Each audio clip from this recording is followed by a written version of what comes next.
আন্দোলনে নেমেছেন এইচএসসি ও সমমানের পরীক্ষার্থীরা। এ নিয়ে কি ভাবছেন সাধারণ জনগণ? দীপ্ত টিভির নিয়মিত আয়োজন জনতার কথায় থাকছে সেই প্রসঙ্গ। টানা বৃষ্টি, জলাবদ্ধতা এবং দেশের বিভিন্ন স্থানে বন্যা পরিস্থিতির মধ্য দিয়েই উচ্চ মাধ্যমিক পরীক্ষা নেওয়ার সিদ্ধান্তের প্রতিবাদে শিক্ষার্থীরা রাজধানী সহ দেশের বিভিন্ন স্থানে রাস্তায় নামে। সাধারণ মানুষ এই শিক্ষার্থীদের আন্দোলনকে কিভাবে দেখছেন?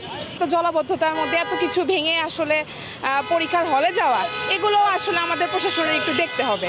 সব মিলিয়ে না হলে তো দেশ গড়তে পারবো না ভাই আমরা। যুক্তিসঙ্গত যদি আন্দোলন হয় তা সবাই মেনে নেয়, কিন্তু এখানে তো মনে করেন আন্দোলন বাংলাদেশের প্রেক্ষাপটে যে আন্দোলনগুলো হয় তার সাথে শুধু ছাত্ররা যে মাঠে নামে দেখা যায়, ছাত্ররা আসলে ছাত্রদের সাথে অন্যরাও জড়িত আছে। একটা ইস্যু নিয়ে এখন 10টা ইস্যু শুরু করছে, এটা আসলে এটাও তাদের জন্য ভালো না। আন্দোলনটা কিভাবে করতেছে এটা তো আমরা বুঝতে পারতেছি না। এটা জনগণের অনেক ভোগান্তি করতেছে। আমরা গাড়ি নিয়ে আসতে পারতেছি না, কষ্ট পাইতেছি।